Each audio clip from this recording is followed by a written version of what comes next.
Welcome to the mother of all talk shows, with me, George Galloway, broadcasting from London to WBAI. People of America, this is the President of the United States. You are listening to George Galloway and the mother of all talk shows. George is a Scotsman, and like me, an Irishman. Enjoy. Welcome again to the mother of all talk shows. I'm in a very sunny and very pleasant London town in the United Kingdom. I spoke to you last week from the steamy capital of Indonesia, Jakarta. I hope that the line was clear enough, and I hope it's better today. I'm talking to you about, well, whatever you would like to talk about. The telephone number, as always, is 212-209-2900. That's 212-209-2900.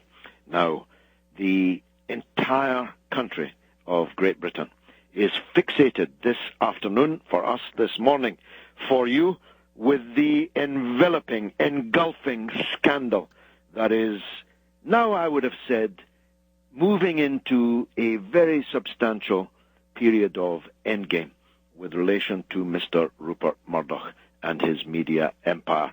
A U.S. citizen who pays virtually no tax in Britain, yet absolutely dominates the media scene in Britain, breaks and makes governments, one after the other, requires politicians to be on their knees at the court of the sun god, is now, well, let's say, hanging by his fingertips from a ledge. Because, as you will have perhaps read in the New York Times and elsewhere, The Guardian actually in London is the best place to look online for this story. What started out as the phone hacking of me and two or three other politicians and media and other celebrities has turned into, well, an all-engulfing scandal. It turns out that Mr. Murdoch's finest actually hacked into the voicemail of a kidnapped girl, later murdered, and not only listened to the messages on her telephone, but deleted messages on her telephone when she was still missing, and the police were searching for her. Deleted messages so as to make way for new ones, but thus giving the family the false hope that the little girl must still be alive because she was listening to and deleting her telephone messages. Moreover, the police are now investigating the possibility that the murder inquiry itself may have been compromised as a result of Mr. Murdoch's finest. If that sounds about as low as it gets, try this. It has been revealed over the last 24 hours that Mr. Murdoch's employees hacked into the telephone of the father of another kidnapped and murdered child, and hacked into the telephone messages of the families of victims of the 7/7/2005 terrorist atrocity in Britain, which killed more than 50 and maimed and wounded many hundreds more. That's apart from hacking into the messages of the royal family, the Deputy Prime Minister, maybe the Prime Minister himself, yours truly, the host of the mother of all talk shows, and, well, thousands, it turns out, thousands of others.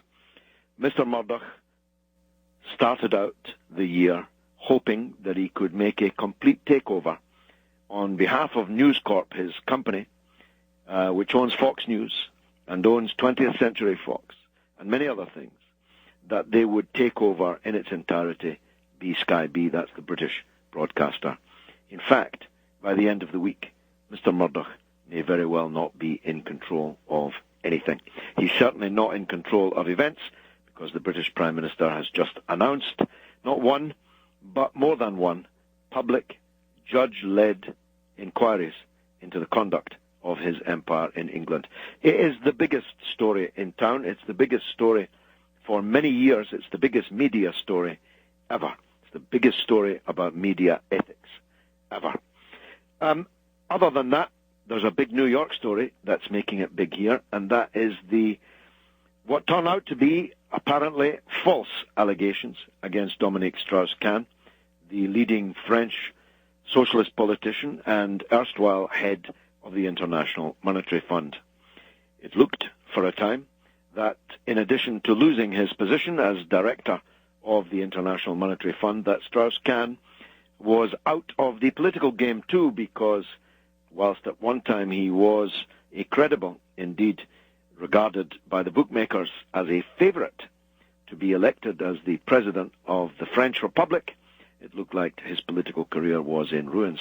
But as the case against him has disintegrated spectacularly in New York, well, the possibility exists that he'll bounce from Rikers Island right into the Élysée Palace next year as the President of France. Well, stranger than fiction, that's for sure. So these are the two items catching my eye this morning. You may have others, and if you do, you can call 212-209-2900, where the perfectly fragrant and flawless Ife is handling the calls as ever. Ife, do we have any calls? Yes, you do. You have Joel from Union, New Jersey on the line. Joel, very nice to hear from you, my friend. Go ahead. George, I'm your photographer. I sent you that picture. Oh, Joel, fantastic. Yes. So you're not just my photographer. You are one of the great photographers. Oh, you're very kind. Anyway, I'm planning to put that in the book at some point. Listen, I hate to keep bringing up the same issue, but I do want to ask you from my perspective about 9/11. Mm-hmm. Because the 9/11 Commission asks us to believe that the laws of physics were suspended on that day, since, as the wonderful documentary available on the web for free called 9/11 Mysteries points out, hardened steel melts at 2,500 degrees Fahrenheit and was only invented when the blast furnace in the 19th century was invented, and air-fueled fires, such as jet fuel, burn at 1,250 degrees Fahrenheit, which means that the heat wasn't sufficient to melt it. Even if it was, the buildings would never have fallen at near free-fall speed. We know also that the beams have that characteristic diagonal cut, which is typical of demolition.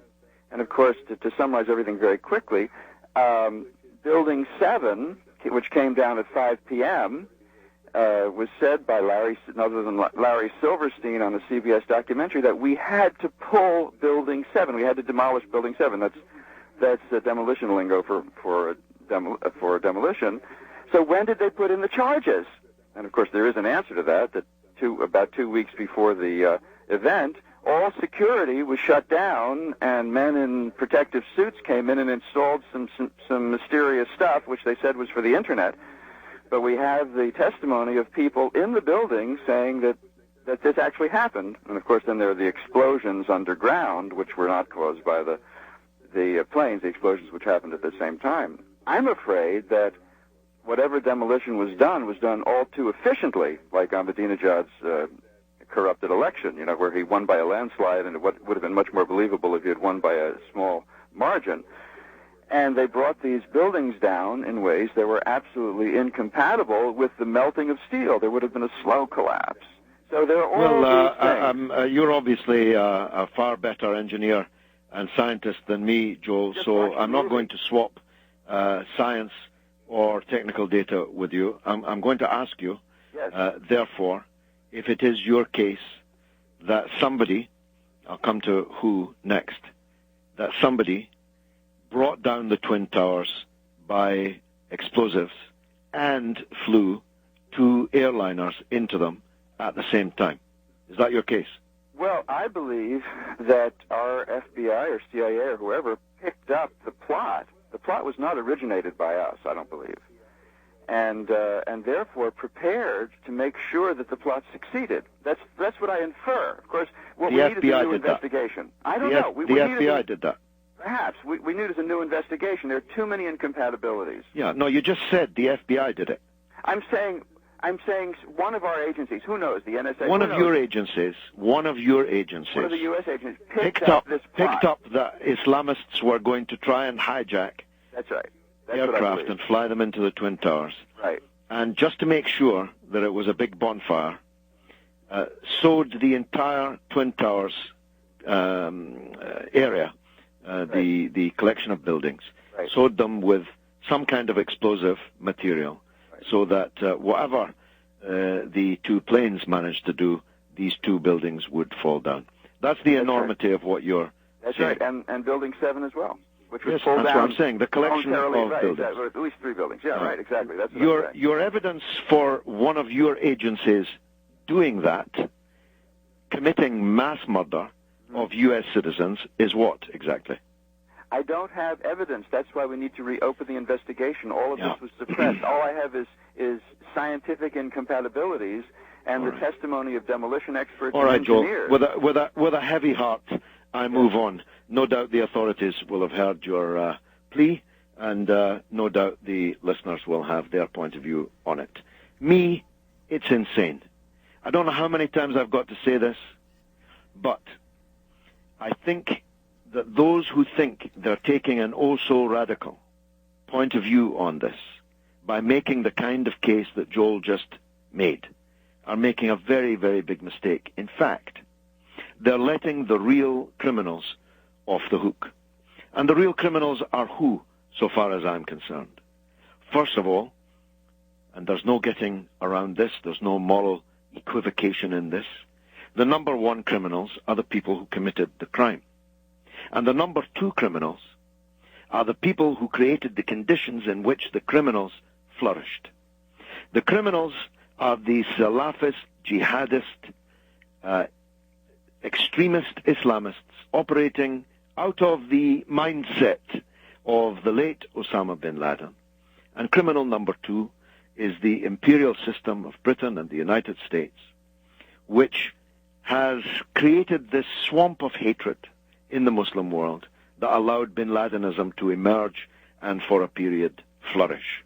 Our injustice, our double standards, our blind, bottomless support for the State of Israel and all its crimes, our invasion and occupation of Muslim countries, our propping up of puppet presidents and corrupt kings in the Muslim world, all of these things that we did created the swamp out of which this extremist Salafism, this jihadism, this takfiriism climbed and assaulted and killed thousands of people in the United States of America.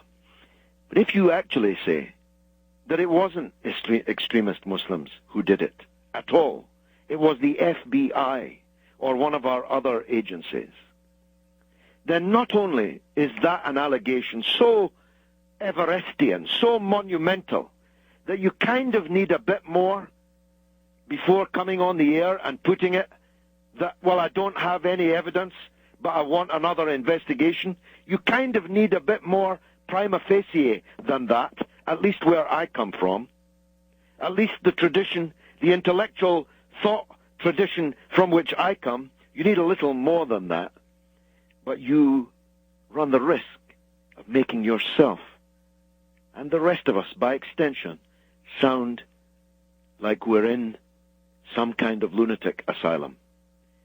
And I really am getting fed up with that. Ife, who do we have next? Up next is Jose from Radio New York.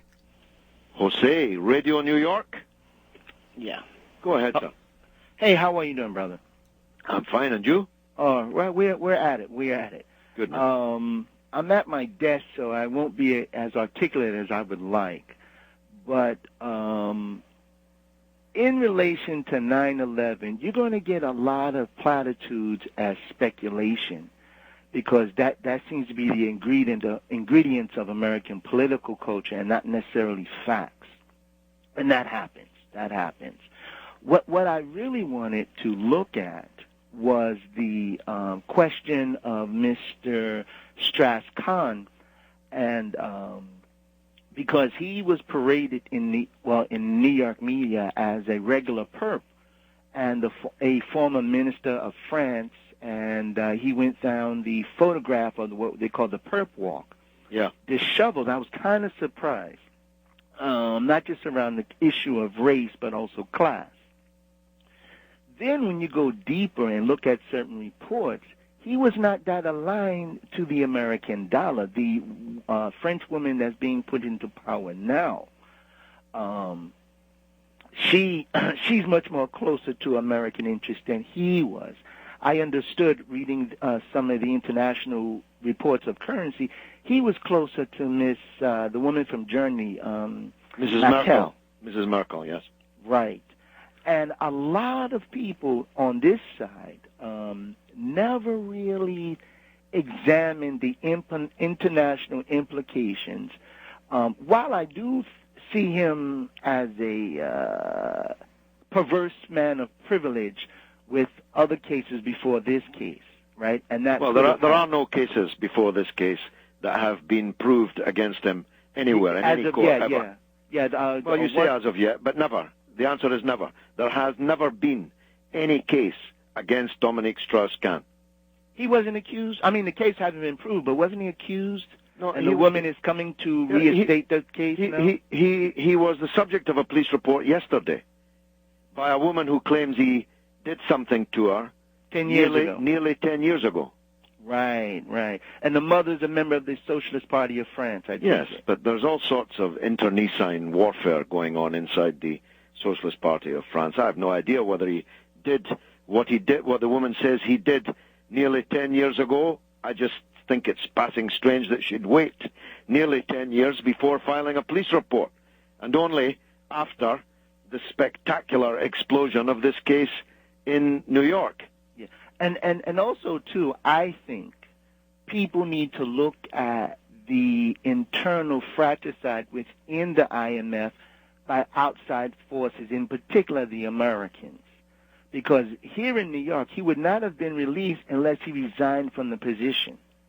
I don't accept that, and I don't think that there's a political conspiracy theory here, Jose, but I might be wrong. Arguing one. I might be wrong. I actually think that this is a story as old as the hills. It's a story of a woman recognizing a man potentially vulnerable to a false allegation from which the person making the allegation could make money. And, speaking as a man, and a man in public life, I have a particular sensitivity on this point. You see, any man in a public position who's thought to be worth a shilling or two, or from newspapers, a shilling or two could be earned in a story like this, is absolutely vulnerable to this kind of claim. Yeah. This could happen to anybody. Yeah. When I come to New York next, and when they book me into a nice hotel, anybody can claim that I sexually molested them. And it may not have a scintilla of truth. And yet, you get the perp walk, you get the pictures, you get the headlines, you get to resign from your job, you get to your career being ruined before the truth has got its boots on. Yeah, and also, too, I would just like to say, even though you're in England now, all right, I must say that your staff about accepting and recording calls is one of the best. I've called this, not your show, but I've called this station before and kept on hold until the program was off. That's why I don't really bother to call. Okay. Thanks, Jose, for calling. Thanks for bothering today, because that was a good conversation. And, of course, none of this could happen efficiently or otherwise if it were not for the fantastically efficient Aoife, to whom I shall ask, do we have a third call? Yes, you do. You have George from New York on the line. Hi, George. Go ahead, sir.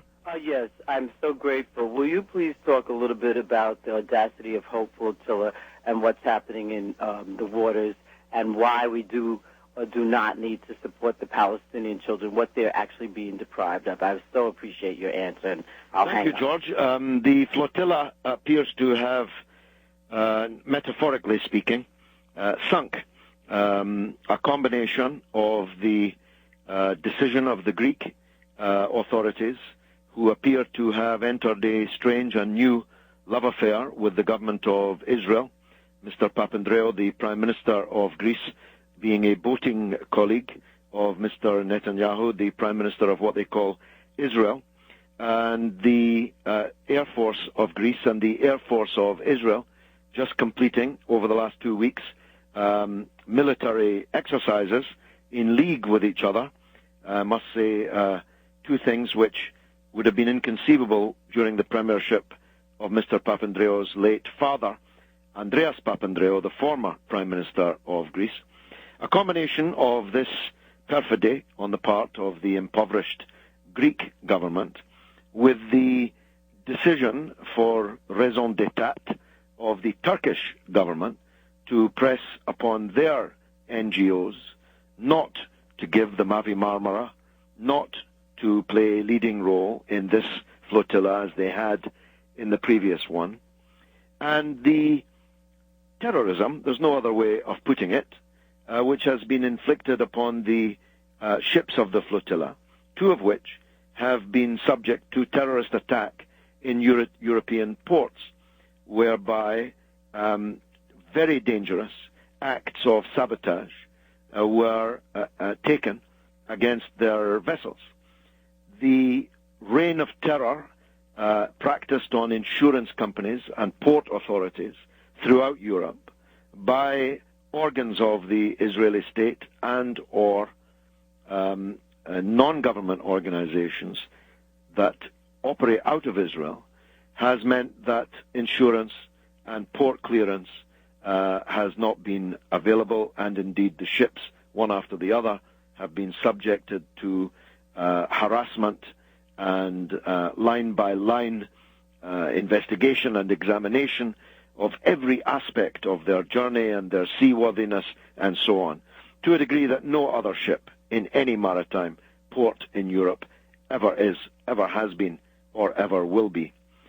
By a combination of all these, plus the omnipresent, overarching threat to kill the people on the flotilla if they did make it to Gaza waters, like they killed the people on the 31st of May last year when they were still in international waters, all of these things have contributed to a situation where it appears that the people on the flotilla are now in an impossible situation, and the illegal blockade of Gaza will not be broken by this flotilla.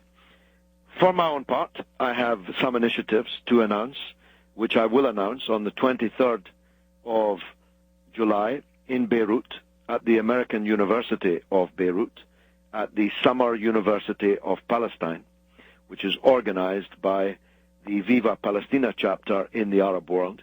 If you want to come to that, and I can assure you that activists from all over the world will be coming to it to hear the best speakers in the world talk about Palestine and to plan with others where we go from this fiasco in terms of Palestine solidarity work, then go to vivapalestina.org and click on the Arabia section, and you'll find the means of coming to hear me and indeed hear many top-line speakers and be a part of the big debate over a whole week in the beautiful surroundings of the American University of Beirut.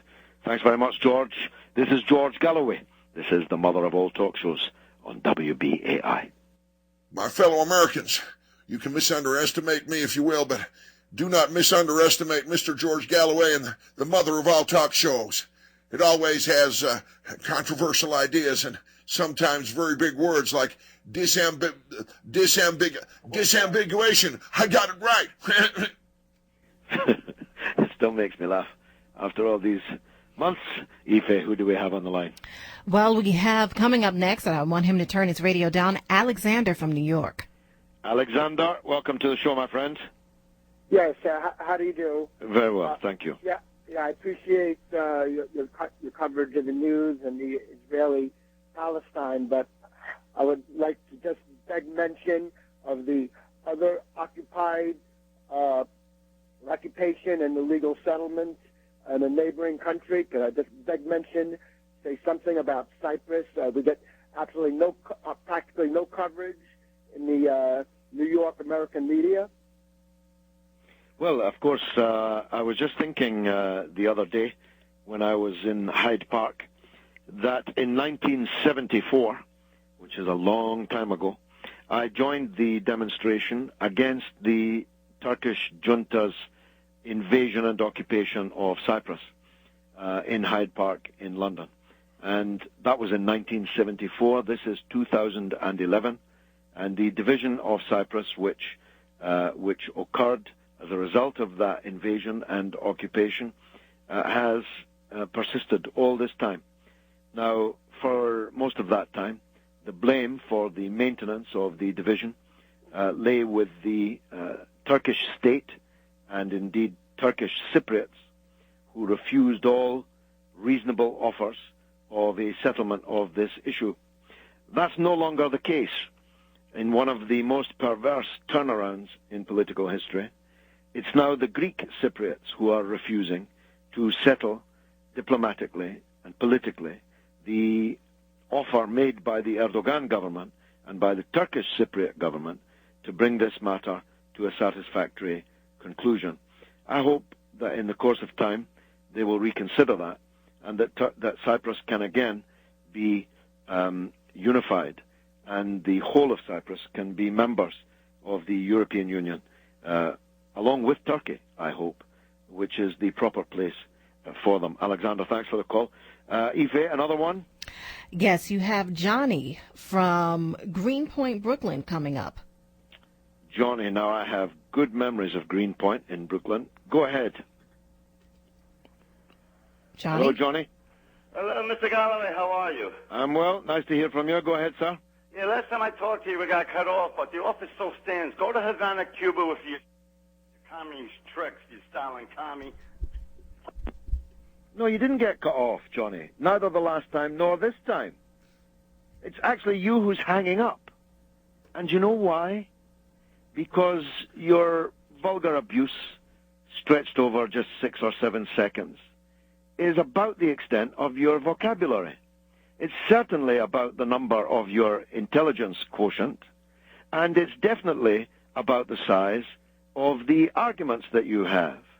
Somebody, a grown man, who rings up a radio station and shouts, "Stalin, Stalin, commie, Stalin," and hangs up, really is beneath contempt. In fact, more to be pitied than laughed at. Ife, do we have a third? Well, you have Fidel.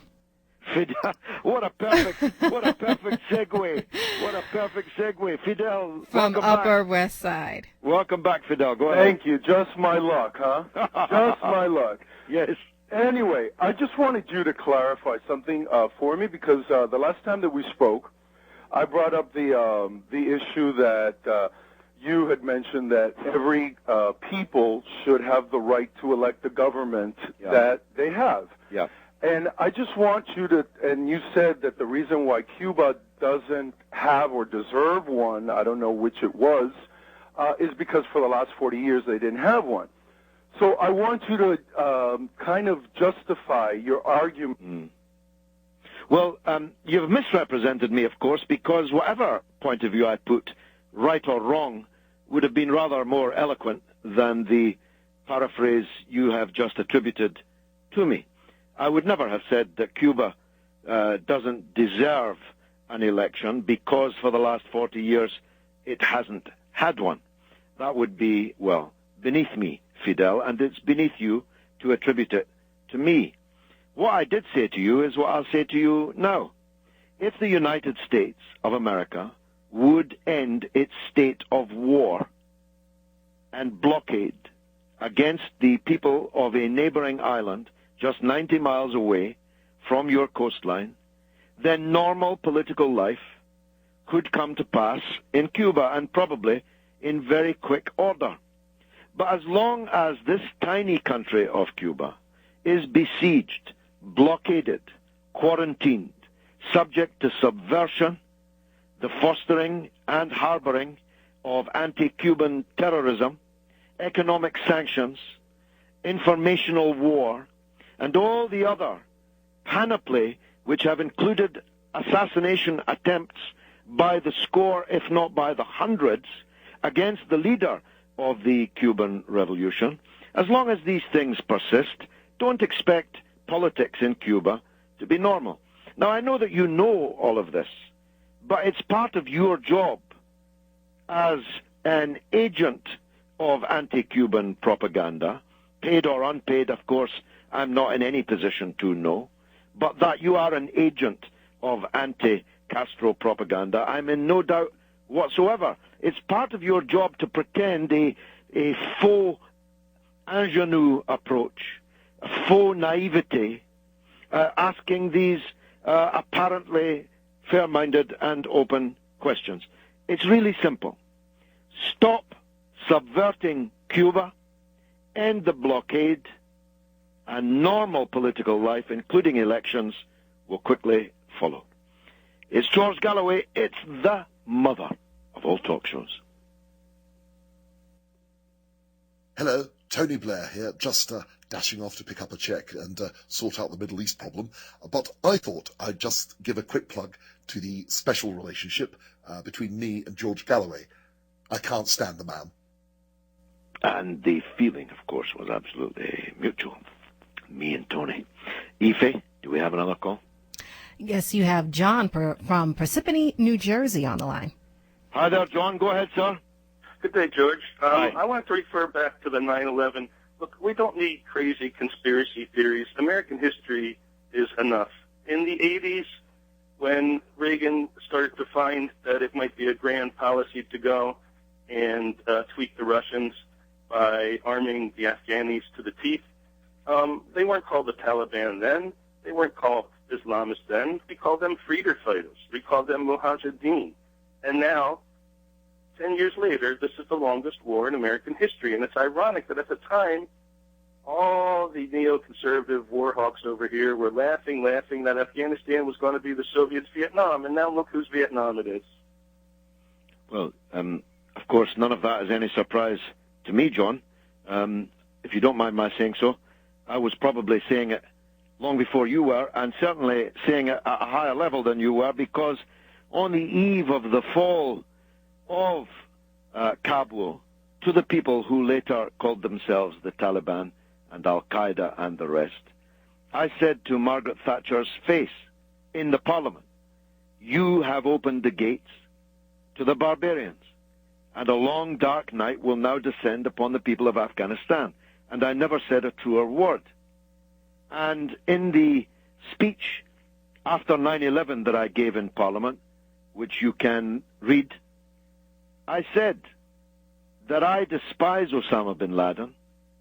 The difference between me and you is I despised him when you were giving him guns and money and political and diplomatic support on the immoral principle that the enemy of my enemy is my friend. And I advised them that they ought to read the novel by Mary Shelley, my compatriot from my hometown, Frankenstein. They ought to read it to the end. Because by the end, you see, once the monster had been created, it broke away out of control, which is what made it a monster. And the monster that we made, Jimmy Carter, Ronald Reagan, Brzezinski, and the others, including Thatcher, that monster that we made in Afghanistan morphed into what we have today and is still taking the lives of British and American young men, not to mention the lives of uncounted thousands of Afghans, has cost trillions of dollars. And as you rightly say, John, we're still there, and we're going to be there for quite some time to come. John, thanks for the call. Ife, give me another, please. Yes, you have Mark from the Bronx. Mark in the Bronx, welcome, sir. How you doing? Good morning there, sir. Thanks very much. Good of you to call. Go ahead, please. Like the show very much. No, I was just wondering if you was following or you heard about the Casey Anthony case. No, I saw a reference to it, but I don't know any of the people involved or what the case was. But if it has a broader interest and application, please enlighten me. Yes, well, the whole thing about it yesterday, she was found not guilty, and this case was dragging on for a while now. And, to me, I'm not for the whole thing because, people, we see it as, and a lot of other people, we saw it as like she's being guilty of committing murder and killing her daughter. And, the guilty found, the juror, they found her not guilty yesterday. So, and were you surprised at the verdict? Yeah, I was very surprised because I was thinking maybe they would have given her at least some, 10 years or something, because in Florida, I think they have the, execution by needle or chair, but I wasn't for that. I was thinking at least they would have convicted her and give her certain years, but you see... Well, look, I don't know the case, Mark, so I really can't make an intelligent comment on it. And I don't know, I don't know if the jury system in the United States works as well because of the special circumstances that exist in the United States on race and so on.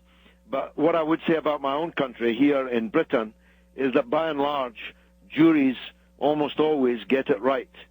Thanks, Mark, for that call. Aoife, give me a third. Yes, coming up is Harlem. He's in Harlem, but it's Omar from Harlem. Omar in Harlem. Very nice to talk to you. Go ahead. Yes, how are you, sir? And I'm enjoying your program. I want to revisit this Strauss-Kahn situation, if I can.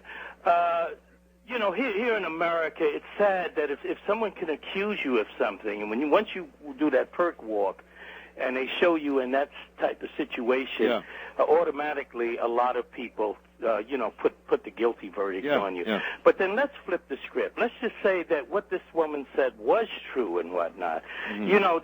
There's evidence that her family was offered a seven-figured endowment if they would go along with the Strauss-Kahn character, and they refused it. All of a sudden... What is the evidence for that, Omar? I haven't heard that. Well, there was evidence in a lot of the African-American newspapers, for instance, the Amsterdam News, the Caribbean News, said that certain people in the Strauss-Kahn camp had offered her a family in Guinea. Well, I very much doubt that that's true, Omar, because if it was true, it would be really big news on this side of the Atlantic, where the story has been a huge one.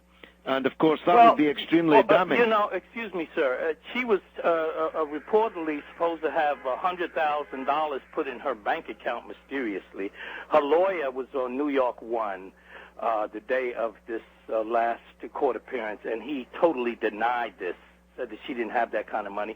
Just the opposite, that her daughter was being mistreated, her 15-year-old daughter.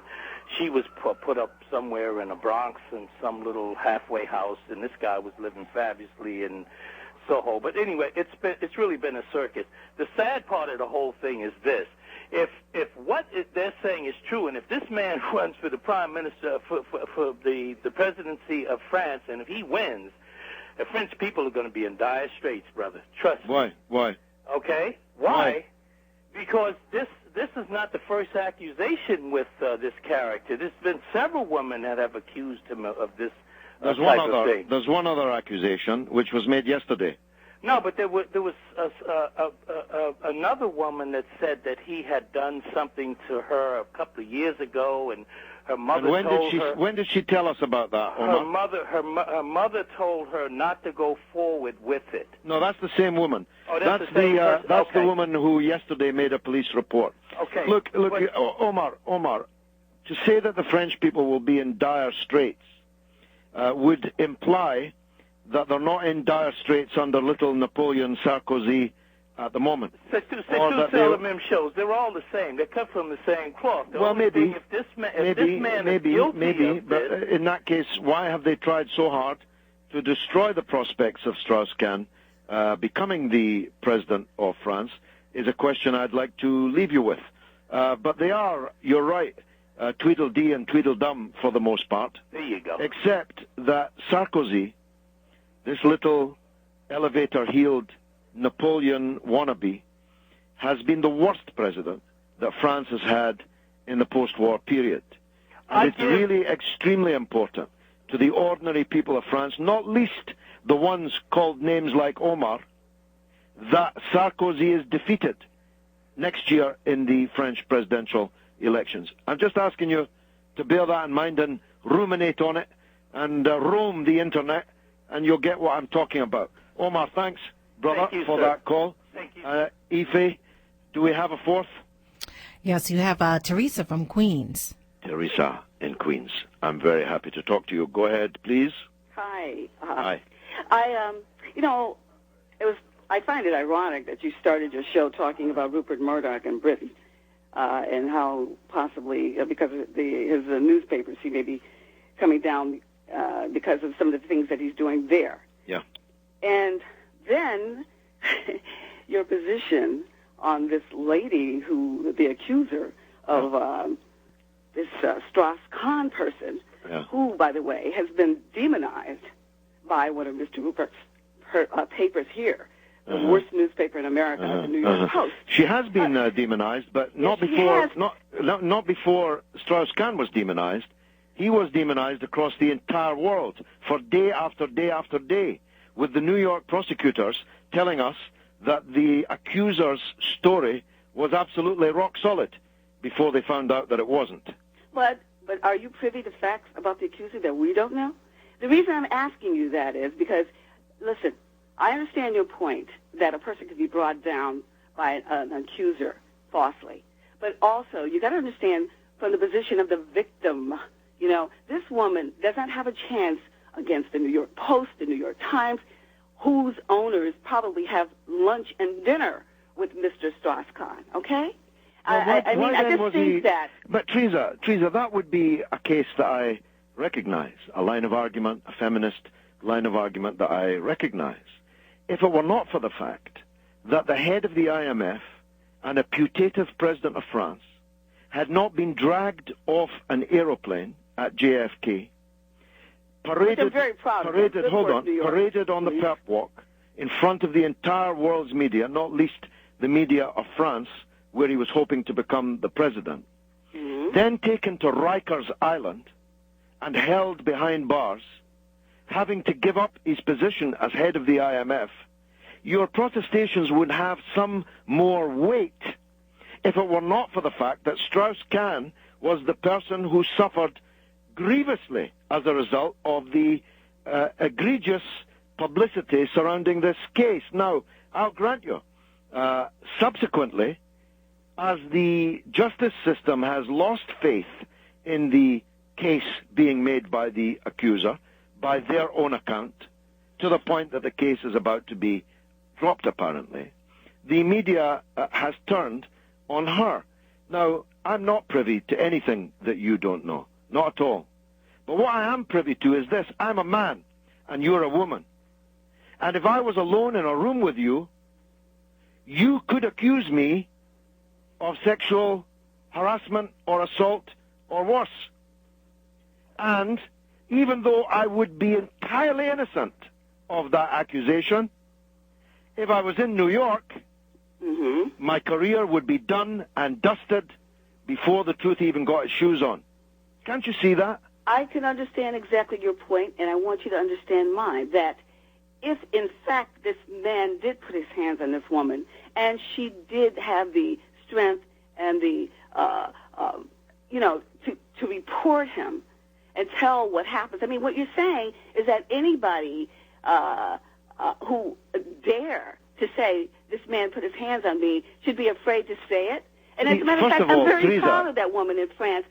Her mother told her not to do it for the very same reasons that you're saying. And yes, so I don't care if it happened 10 years. I don't care if it happened 20 years ago. Obviously, this guy is a jerk. And you know something? If he really had any kind of integrity, why is he smiling with that stupid wife of his, smiling in front of you? If you're accused of such a heinous crime, you don't come out smiling to the Well, you do when the case is beginning to crumble in front of everyone's eyes. Your problem is this. You want to automatically believe the accuser. No, I do That's not. your problem.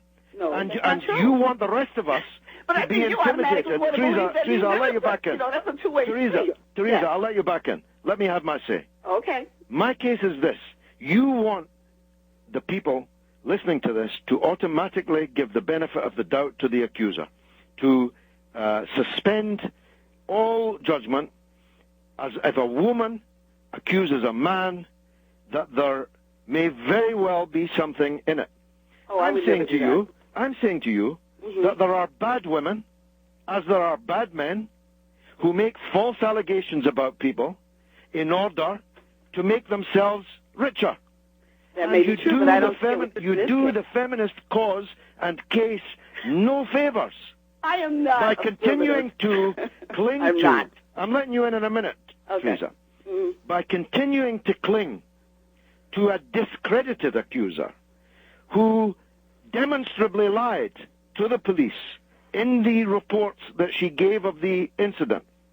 For example, in the circumstances in which she reported it, which she initially claimed she had rushed upstairs, cowered until she knew he'd gone, and then made a report.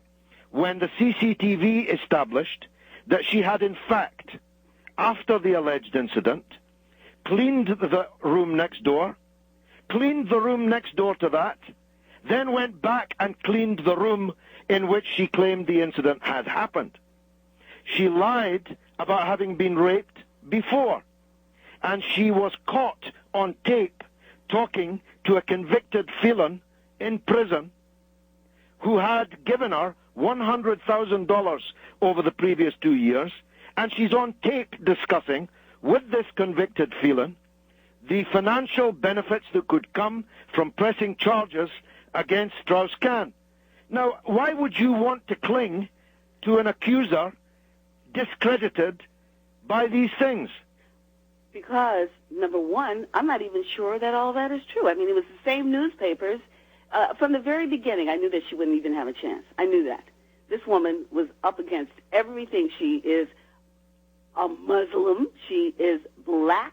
She is an immigrant. And yes, she is going up against one of the most powerful men in the world, okay? And if you don't think the newspapers here in this country were for him, I'm sorry. I'm sorry. It's just, you know, I think that I think that the very facts, this guy obviously has a reputation for attacking women, not just that French lady. I was reading other articles, and I'm sorry I can't be specific about it. Well, but you're ready to believe them when they're in newspapers that you can't remember the names of. But you're not ready to believe what I just said to you about what the district attorney... You got your information from the same newspapers. No, I got my information from the comments made by the U.S. district attorney, who has responsibility for prosecuting the case, and who had earlier described the case as rock solid, and who had earlier dragged the man off an Air France jet at JFK and given him the perp walk before taking him to Rikers Island. So your case about a conspiracy, frankly, it just doesn't add up, because Strauss-Kahn was destroyed in those first few days. He had to give up his position, one of the most prestigious positions in the entire world. He had to go behind bars. Well, you know what? Why would this woman... Teresa, if the establishment were trying to protect Strauss-Kahn, they would never have taken him off the jet in the first place. And please don't play the Muslim black card at me. I'm the last person in the world. Well, that's why I was very surprised at your position. You can play the Muslim and black card at. You just can't. I'm sorry. Strauss-Kahn is an ultra-Zionist, fanatically pro-Israeli Jew. That's right. An extremely rich one. An extremely rich one. So don't imagine for 1 minute that my predisposition is to the ultra-Zionist, fanatically pro-Israel, rich Jew against a black Muslim woman. But see, I'm dealing with the facts, Teresa. You're not. That's the difference. You are dealing with your prejudice, and I'm dealing with the facts. I am not anyway, dealing with prejudice. It's been a pleasure arguing with you. I think we'll have to wrap it up, or we're not going to get anybody else in. Teresa, thanks for the call. Aoife, do we have another? Yes, you have Susan from Brooklyn. Susan in Brooklyn. Hi, Mr. Galloway. It's an honor and pleasure, privilege to speak with you. I admire and appreciate your integrity and what you've done in the world. I'm going to be talking about the same subject that Teresa was just saying about, but from a very different perspective. I completely and emphatically agree with you in placing the emphasis on remembering the rule of law and not trying to judge people who are accused of a crime in the court of opinion, especially here in America where there are so many people who don't even bother to distinguish between fact and fantasy. Yeah. But I would like to make a comment and then ask you a question. My comment is that when you made the statement that you thought it was strange that a woman would wait for 10 years before she would report a rape, actually speaking as a woman who has been raped 4 times by 4 different men and has never attempted to, find any justice for myself in these cases, it's not really strange because the terrorism and the overpowering fear that women feel when they're in that position can last for more than 10 years. And it's only after the initial response, I think, of most rape victims is to want to go into a cave and hide and lick their wounds. And so after they've had 10 years and there's healing and then they see that they might have some strength in numbers because someone else has brought a case, frequently this does happen where then a woman feels empowered to come forward retroactively. Now, I have no opinion about the particulars of this particular case. It's a very interesting case, and I agree with you that I think the way the Americans handled the question of, considering an accused person innocent until proven guilty, we did a lot of things that I think were infringements of our own. I agree. Susan, that was a great call, a very interesting one. I'm sorry that we've run out of time. I hope you'll all tune in again next week at the same time and the same place. And I hope very much that you'll tell other people about the show. It's the mother of all talk shows. It's with me, George Galloway. It's at 9 a.m. every Wednesday morning on WBAI, serving New York and the tri-state area on 99.5 FM. Don't forget my Facebook, George Galloway MP. Come and join me there. I'm just about 900 short of 60,000, and I'd like to get to 60,000 by the end of this week. Help me. 'Cause all I ever had, redemption song, these songs of freedom, emancipate yourselves from mental slavery. None but ourselves can free our minds. Have no fear for atomic energy, 'cause none of them can stop the time. How long shall